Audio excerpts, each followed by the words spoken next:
হে আল্লাহ, দুনিয়ার মানুষ কতই না কষ্টে আছে, আপনি আমার এমন শক্তি দেন যাতে আমি সকল মানুষের কষ্ট দূর করতে পারি। হ্যাঁ, আরে ভাই কে আপনি? আমি আল্লাহর হুকুমের একজন গোলাম। আল্লাহ তোর দোয়া কবুল করে নিছে।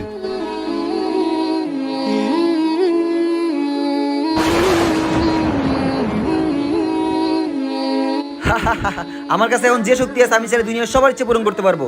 দুনিয়ার যা যা যা ইচ্ছা সব পূরণ হয়ে যা।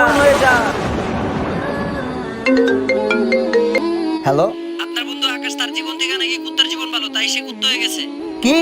হ্যাঁ সত্যি। জায়ান, জায়ান, এই বন্ধু তোর কি হয়েছে? উঠ ভাই, উঠ, কি হয়েছে তোর? সারা জীবন খেলে আল্লাহর কাছে টাকা টাকা করছে, আজকে তো ওর টাকা আল্লাহ কবুল করছে, কিন্তু ওর বাইরে তো এটা সহ্য নয়, ওর গুল্লি মেরে সব টাকা লয়ে গেছে। হে আল্লাহ, আমি আমার ভুল বুঝতে পারছি আল্লাহ, আপনি আমার মাফ করে দেন। আমি বুঝতে পারছি আল্লাহ, আপনার সিদ্ধান্ত চূড়ান্ত সিদ্ধান্ত আল্লাহ। ভিডিও ভালো লাগলে সাবস্ক্রাইব করবেন।